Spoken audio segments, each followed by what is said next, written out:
எல்லாத்துக்கும் வணக்கங்க. Mahesh cooking from கோயம்புத்தூருங்க. இன்றைக்கி நம்ம சூப்பரான ஒரு குழம்பு தாங்க வைக்க போகிறோம்.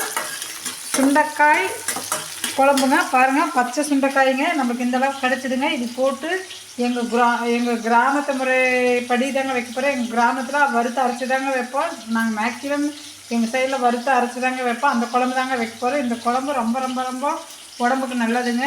ப்ரெஷரு, சுகரு, வயிற்று புண்ணு, குடல் புண்ணு எல்லாத்துக்கும் ரொம்ப உகந்த மருந்துங்க. வயிற்றுக்கு எல்லாமே இது சாப்பிட்றதுனா ரொம்ப ரொம்ப நல்லதுங்க. இந்த குழம்பு தான் நாங்கள் வைக்க போகிறோம். வாங்க எப்படி செய்கிறேன்னு பார்க்கலாம். பாருங்கள், ஒரு 4 வரமிளகாய்ங்க, 5 வரமிளகாய் காரத்துக்கு ஏற்ப நான் வறுத்து எடுத்து போட்டு வச்சுருக்குறேங்க. பாருங்கள், சின்ன வெங்காயம் இந்த பூண்டு ஒரு 10 பல் பூண்டும் போட்டிருக்கோங்க. நல்லா வணங்கிட்டுங்க. பாருங்கள், வெங்காயம் நல்லா வணங்கிடுச்சுங்க. இந்த ஸ்டேஜில் நம்ம கடலைப்பருப்பு போட்டுக்கலாங்க. இந்தளவுக்கு கடலைப்பருப்புங்க, சீரகங்க,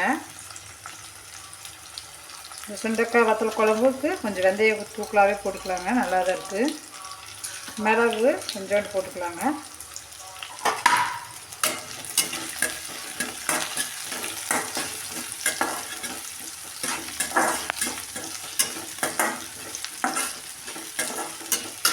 தேங்காய் உங்களுக்கு குழம்புக்கு எவ்வளோ வேணுமோ அந்தளவுக்கு தேங்காய் போட்டுக்கோங்க. நான் ஒரு மூடி போட்டுக்கணுங்க, ஒரு 3/4 மூடி இருக்கு போடுறாங்க.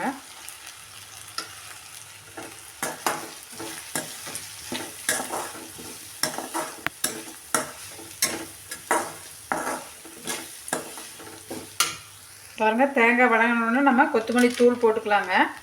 நீங்கள் வர கொத்தமல்லி இருந்தால் நம்ம சீரகம் இதெல்லாம் வணங்கிலேயே போட்டுக்கலாங்க. கொத்தமல்லி தூள் போட்டுக்கலாங்க. கொத்தமல்லி தூள் ஒரு 5 ஸ்பூன் போட்டு பாருங்கள். கொத்தமல்லி தூளும் மஞ்சள் தூளும் கருவேப்பிலும் போட்டாச்சுங்க. தேங்காயெல்லாம் போட வேண்டாங்க. வேணும்னா ஒரு தேங்காய் போடுங்க. இந்த சாரிங்க, தக்காளியெல்லாம் போடாதீங்க. உங்களுக்கு வேணுங்கன்னா ஒரே ஒரு தக்காளி மட்டும் போடுங்க. புளி அதிகமாக சேர்த்தக்கூடாது அப்படின்னா தக்காளி சேர்த்திக்கிங்க. நான் வருங்க புளி இந்தளவுக்கு எடுத்துக்கிறேங்க. அதுங்க புளி இந்தளவுக்கு போட்டிருக்குறேங்க. ஒரு நெல்லிக்காய் சைஸ் புளி போட்டிருக்குறேங்க. இதெல்லாம் ஆட்டுங்க. நான் உங்களுக்கு நல்லா அரைச்சிட்டு உங்களுக்கு காமிக்கிறேன். பாருங்கள், நம்ம சுண்டைக்காய் குழம்புக்கு நல்லா ஆறுன கடைசியில் நல்லா நைஸாக ஆட்டி அரைச்சிட்டுங்க. பாருங்கள், ஒரு இது அரைச்சி ஊற்றி கொஞ்சம் தண்ணி ஊற்றிருக்குங்க. நம்ம அரைச்சி ஊற்றிட்டு எவ்வளோ தண்ணி வேணுமோ அதை வச்சுக்கலாங்க. பாருங்கள், நம்ம இந்தளவுக்கு தண்ணி ஊற்றிட்டுங்க. கல்லுப்பு வேணுங்கிற அளவுக்கு போட்டுட்டுங்க. பாருங்கள், இன்னும் கொஞ்சம் கூட தண்ணி ஊற்றிக்கலாங்க. இது கெட்டியாக வைக்கலாங்க இந்த குழம்பு.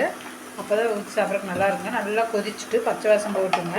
அதுக்கப்புறம் என்ன செய்யணும் நம்ம பாருங்கள். நம்ம அரைச்சி வச்ச குழம்பு சூப்பராக கொதிக்குதுங்க. டேஸ்ட்டு வேறு லெவல் இருக்குங்க. நம்ம இன்னும் சுண்டைக்காயே வணக்கி போடல, ஆனால் அந்தளவுக்கு டேஸ்ட்டாக இருக்குதுங்க. உண்மையாகவே நம்ம சுண்டைக்காய் போடாமல் வெறும் எண்ணெய் ஊற்றி கடுகு போட்டு அப்படியே சாப்பிட்லாங்க. சூப்பர் புளிப்பு, காரம், உப்பு பர்ஃபெக்டாக பயங்கரமாக டேஸ்ட்டாக இருக்குதுங்க. இப்போ நம்ம வடக்கல் வச்சாச்சுங்க. இந்த சுண்டைக்காயெல்லாம் முதல்லலாம் நிறையா கிடைக்குங்க. பாருங்கள், அதுக்கு கடுகு போட்டுக்கலாங்க. பாருங்கள், கடுகு பொரிஞ்சோடனே 2 வரமிளகாய்ங்க, கருவேப்பிலைங்க, தள்ளி நின்றுக்குங்க. பாருங்கள், நம்ம சுண்டைக்காய் வந்து கம்மியாக தாங்க இருக்குது. அதனால் நம்ம சின்ன வெங்காயம் பூண்டு போட்டுக்கலாங்க. சின்ன வெங்காயம் நல்லா மலிவு தானங்க, அதனால் கொஞ்சம் நிறையாவே போட்டுக்கலாங்க. இப்போ பூண்டும் சின்ன வெங்காயம் போட்டு நல்லா வணக்கிக்கலாங்க. நல்லெண்ணெய் இருந்தால் ஊற்றிக்குங்க. நல்லெண்ணெய் ஊற்றி செஞ்சாலும் நல்லா இருக்குங்க. இல்லைன்னா பரவாயில்லைங்க, என்னென்ன இருக்குதோ அதை ஊற்றுங்க. சுண்டைக்காயெல்லாங்க முதல்லலாம் அங்கங்கே செடி இருக்குங்க, நிறைய கிடைக்கும். இப்போல்லாம் காசுக்கு போய் வாங்கினாலும் மார்க்கெட்டில் கிடைக்கிறது இல்லைங்க சுண்டைக்காய். நம்ம வீட்டு பக்கத்தில் தெரிஞ்சவங்க கொஞ்சோண்டு கொடுத்தாங்க. அதை வச்சு சரி ரொம்ப நாள் ஆச்சு இந்த சுண்டைக்காய் குழம்பு வச்சுன்னு சொல்லிவிட்டு நான் அன்றைக்கி உங்களுக்கு வந்து சுண்டைக்காய் வத்தலுக்கு தாங்க நான் வச்சேன். இப்போ வந்து நம்ம சுண்டைக்காயை பச்சை சுண்டைக்காயை வத்தல் குழம்பு வைக்கிறேங்க. இந்த குழம்பு நல்லா இருக்குங்க. உண்மையாகவே வீடியோக்கு வேண்டி சொல்லிங்க, நிஜமாகவே நல்லாயிருக்கும் அந்த குழம்பு. பாருங்கள், வெங்காயம் பூண்டு ஓரளவுக்கு வணங்கிடுச்சுங்க. இப்போ நம்ம சுண்டைக்காய் போட்டுக்கலாம்.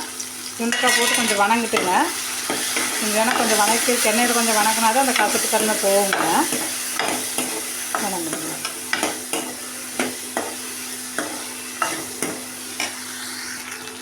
பாருங்கள், சுண்டைக்காய் நல்லா வணங்கிருச்சுங்க. நம்ம இதில் எடுத்து கொட்டிக்கலாங்க. எடுத்து கொட்டி காமிக்கிறோங்க. சுண்டைக்காய் வெங்காயம் எல்லாம் நல்லா வணக்கி கொட்டியாச்சுங்க. பாருங்கள், சூப்பராக கொதிச்சுட்டு இருக்குதுங்க. கொஞ்சம் வேகிட்டுங்க. நம்ம சுண்டைக்காய் வெங்காயம் நல்லா வேகிட்டுங்க. குழம்பு பாருங்கள் இந்தளவுக்கு கெட்டியாகிடுச்சு. இன்னும் கொஞ்சம் கெட்டியானாலும் பரவாயில்லைங்க, டேஸ்ட்டாக தான் இருக்கும்.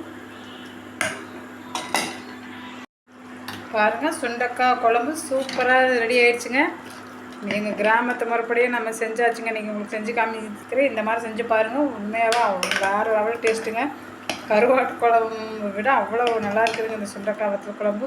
இந்த பூண்டுக்கு சின்ன வெங்காயத்துக்கும் வேறு லெவல் டேஸ்ட்டுங்க. உங்களுக்கு பிடிச்சிருக்குனாக்கா மறக்காமல் ட்ரை பண்ணி பாருங்கள். பாய்ங்க.